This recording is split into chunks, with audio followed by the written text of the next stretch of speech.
کہ شرمگاہ کو حرام سے بچانا ہے. یہ جو انسان بدکاری اور بے حیائی کی طرف جاتا ہے نا, یہ فوراً نہیں چلا جاتا.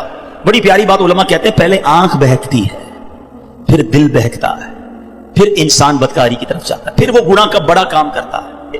کہ تنہائی کے گناہ سے بچنا یہ بڑی کمال کی بات ہے, اور یہ بڑے کہتے ہیں اللہ والوں کا طریقہ ہے. اللہ نصیب کر دے کہ جب گناہ کا موقع ہے, کوئی نہیں دیکھ رہا, اس وقت اے کاش دل پر یہ خیال جاں گزی ہو جائے کہ رب دیکھ رہا ہے. ایک بار حضرت ابراہیم بن ادم رحمۃ اللہ تعالی کی بارگاہ میں ایک شخص آیا, آ کر کہتا ہے حضور میں گناہ سے نہیں بچ پاتا. پلیز ذرا غور سے سنیے گا, بہت خوبصورت کیور اور پریکاشن ہے گناہوں سے بچنے کے حوالے سے اس واقعے میں. کہتا ہے حضور میں بچنا چاہتا ہوں, گناہ ہو ہی جاتا ہے. ہو سکتا ہے میرے بھائی یا نوجوان بھی ایسے ہوں کہ جو چاہتے ہیں گناہ نہ کریں مگر گناہ ہو جاتا ہے. حضرت ابراہیم بن ادم نے کہا اچھا ایسا کرو, گناہ کرنا چاہتے ہو؟ کہتا ہاں بچ نہیں پاتا, مجھے کرنا پڑتا ہے گناہ. کہا ٹھیک ہے, اب جب بھی تمہارا گناہ کرنے کا جی چاہے نا تو اللہ کا رزق کھانا چھوڑ دینا. کہتا حضور یہ کیسے پاسبل ہے, دنیا میں جو کچھ ہے وہ اللہ نے عطا کیا, اس کے بغیر تو جی نہیں سکوں گا. کہا اچھا اب گناہ کرنے کا جی چاہے تو ٹھیک ہے گناہ کر لینا, مگر ایسی جگہ جا کے کرنا جہاں اللہ نہ دیکھ رہا ہو. تو کہتا حضور east west north south every where جدھر بھی جاؤں گا اللہ تو دیکھ رہا ہے نا, وہ اللہ کی کائنات ہے. اچھا ایسا کرو, گناہ کرنا ہے نا کرو, مگر اللہ کی زمین سے اللہ کی کائنات سے نکل کر لو. میں اس کی ملک اور اس کی ملکیت والی جگہ سے بھی باہر نہیں جا سکتا. اچھا گناہ کرنے کا جی چاہے ٹھیک ہے, کرنا چاہے تو کر لینا, مگر جب ملک الموت تمہاری روح قبض کرنے آئے نا تو ان کو منع کر دینا کہ نہیں میری روح قبض نہ کرے, میں نے ابھی توبہ کرنی ہے. تو کہا حضرت nobody have power to deny, کون ہے جو ملک الموت کو منع کر سکے گا کہ میری روح قبض نہ کرو, جو وقت ہے وہ تو آ کر رہے گا. فرمایا اچھا پھر ایسا کرو, گناہ جتنے کرنے کر لو, مگر قیامت کے دن جب فرشتے تمہیں جہنم کی طرف لے جانے لگے نا تو ان کو منع کر دینا کہ نہیں میں نہیں جاتا. کہا حضرت یہ کس کے پاس پاور ہے, وہ تو گھسیٹتے ہوئے جہنم میں لے جائیں گے, وہاں تو جو حکم ہو گیا اس پر عمل ہوگا. اب حضرت ابراہیم بن ادم نے پہلے کہتے ہیں نا مقدمہ, ایک آپ کہتے ہیں نا پہلے جزیات جمع کیے, باقاعدہ اس کا مائنڈ سیٹ بنایا, اب اسے خوبصورت سمری بیان کی. فرماتے بیٹا ایک بات سنو, تم اللہ کا رزق کھانا چھوڑ نہیں سکتے, اللہ کے ملک سے باہر جا نہیں سکتے, مرنے سے پہلے ملک الموت آئے تو ان کو منع نہیں کر سکتے, جہنم کے فرشتے تمہیں عذاب کے لیے لے جائیں تو ان کو بھی روک نہیں سکتے. جب یہ سارے کام نہیں کر سکتے تو پھر ایک کام کر لو, گناہ کرنا ہی چھوڑ دو. پھر وہ بندہ زاروں کتار رونے لگا اور کہتا ہے حضرت میں وعدہ کرتا ہوں آج کے بعد گناہ نہیں کروں گا. اے میرے بھائیوں میرے نوجوانوں, میں بہت اچھی طرح جانتا ہوں, میں آپ کی لائف گزار چکا ہوں, میں بھی اسٹوڈنٹ رہا ہوں.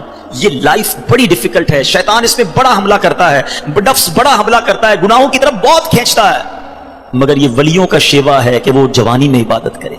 اللہ کو بڑا پسند ہے وہ نوجوان, اللہ فرشتوں پر فخر فرماتا ہے کہ دیکھو میرا بندہ جوان ہے اور میری عبادت کر رہا ہے. مگر آج جوان کہتا ہے جوانی تو دیوانی ہے, مزے کرنے کے دن ہیں, مولوی صاحب بوڑھا ہونے کے بعد میں اللہ اللہ ہی کروں گا, 40-50 سال کے بعد میں مسجد میں بھی چلا جاؤں گا, میں داڑھی بھی رکھ لوں گا, ابھی تو انجوائے کرنے دو. چلو آج آپ اور میں ایک ڈسکس کر لیتے ہیں. If you want to enjoy in this life, آپ چاہتے ہیں کہ ابھی مزے کرنے دیں, بعد میں نے توبہ کر لینی ہے, تو ایک چھوٹی سی ڈیبیٹ آپس میں کر لیتے ہیں. چلیں جناب, آپ میں سے کون ہے اتنے بڑے ہال میں جس کے پاس یہ گارنٹی ہے کہ وہ 50 سال کا ہونے تک زندہ رہے گا؟ Anybody have guarantee? Nobody has guarantee. 50 سال زندگی مجھے ملے گی, کوئی ہے؟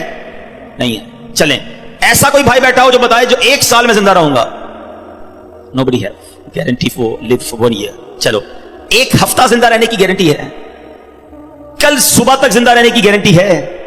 سمجھدار لوگ ہیں, میری بات آپ فالو کر رہے ہیں. اٹ مینز آگاہ اپنی موت سے کوئی بشر نہیں, سامان 100 برس کا ہے, پل کی خبر نہیں. آپ کہتے ہیں میں بوڑھا ہو کے توبہ کر لوں گا, ارے آج دنیا سے میں جا سکتا ہوں, اور آج چلا گیا تو اللہ کو کیا جواب دوں گا؟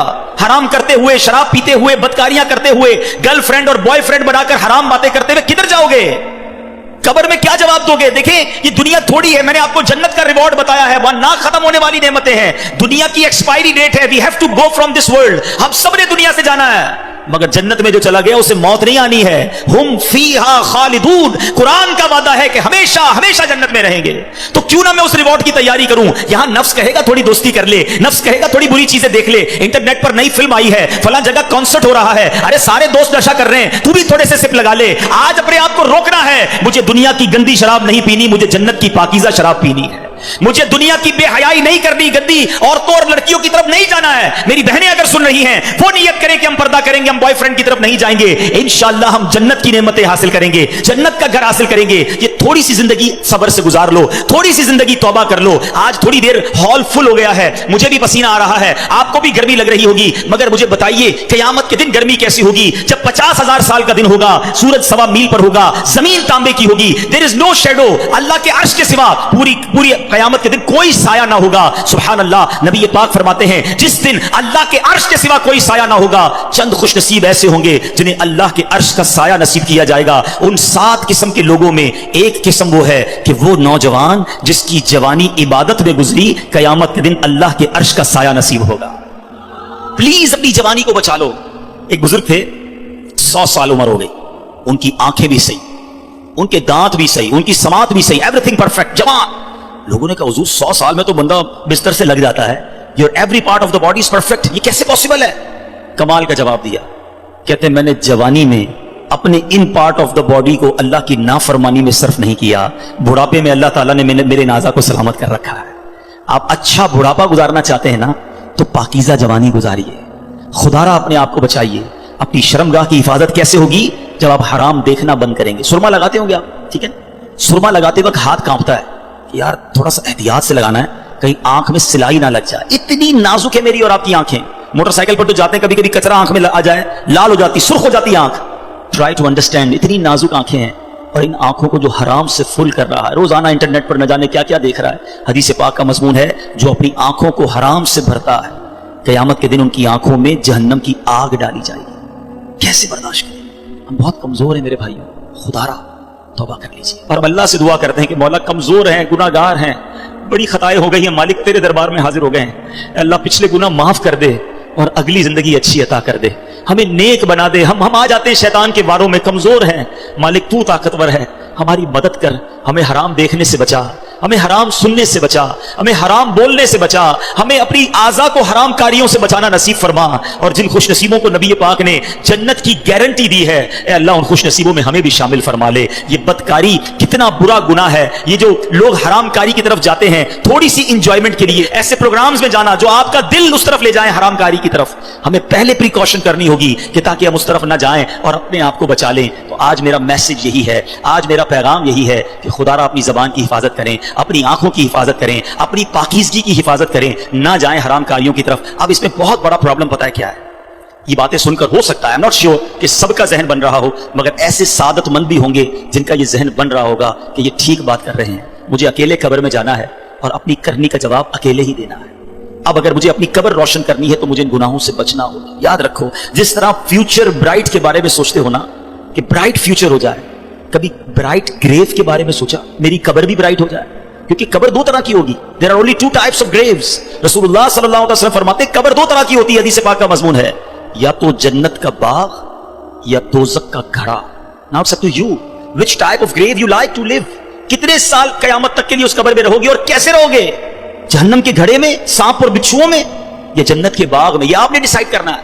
اب پرابلم کیا ہے کہ اس طرح کی سپیچز, اس طرح کے پروگرامز دل پر اثر کرتے ہیں, مگر جب یہاں سے فارغ ہوں گے تو وہی دوست ہیں, وہی گیدرنگ ہے. یار چھوڑو یار, مولوی صاحب تو ڈرانے والی باتیں کر رہے تھے, پھر چلتے انجوائے کرتے ہیں. اب بندہ کہ یار میں نماز پڑھنے جا رہا ہوں, ارے کیا مولوی ہو گیا ہے, بار بار نماز پڑھ رہا ہے. ایسے دوست جو ہے نا وہ ہمیں نیک نہیں بننے دیں گے.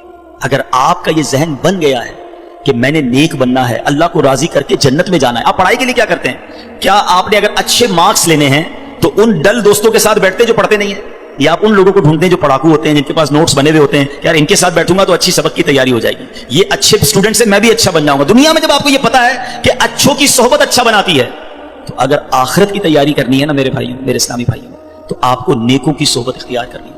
وہ دوست کس کام کے جو نماز پڑھنے پر میرا مذاق ہو رہا ہے؟ مجھے تو وہ دوست چاہیے کہ میں نماز کے لیے نہ جاؤں تو مجھے یاد دلائے کہ بھائی چل دونوں بھائی نماز پڑھتے ہیں, جنت میں جانا ہے.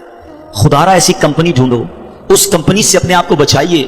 اچھے کی صحبت تجھے اچھا بنائے گی, برے کی صحبت تجھے برا بنا دے گی. تو خدا را اچھوں کی صحبت تلاش کیجیے. آج کے دور میں بہت بڑی نعمت دعوت اسلامی کا ماحول ہے, جو ہمیں ایسے دوست دیتا ہے جو ہمیں آخرت کی یاد دلاتے ہیں. احادیث کا مضمون ہے دوست وہ ہوتا ہے جسے دیکھ کر خدا یاد آ جائے. بتائیے کوئی ایسا دوست ہے ہمارے پاس جس کو دیکھ کر خدا یاد آ جائے؟ ہمارے دوستوں کو دیکھ کر تو سنیما یاد آتا ہے, کانسرٹ یاد آتا ہے, عجیب و غریب باتیں یاد آتی ہیں. ایسے دوست کس کام کے جو نہ دنیا میں میرے کام آئے اور مرنے کے بعد میری قبر پر آ کر فاتحہ بھی نہ پڑھ سکیں. ہم نے دیکھا ہے کہ کسی کا جنازہ ہو تو دوست باہر کھڑے ہوتے ہیں, لوگ کہیں یار آپ جنازہ پڑھیں, کہتے ہیں یار ہمیں تو پڑھنا ہی نہیں آتا. ایسے دوست کس کام کے جو میرا جنازہ نہ پڑھ سکیں؟ اللہ کرے میرے ایسے دوست ہوں کہ مجھے سنت کے مطابق غسل دیں, کفن دیں, مجھے قبر میں اتاریں اور نمازیں پڑھ پڑھ کے مجھے ایصال ثواب کرتے رہیں. تو خدا را میرے بیچ اسلامی بھائیوں, جس طرح دنیا کی ترقی کے لیے, دنیا کے ریوارڈ کے لیے آپ اسٹرگل کر رہے ہیں,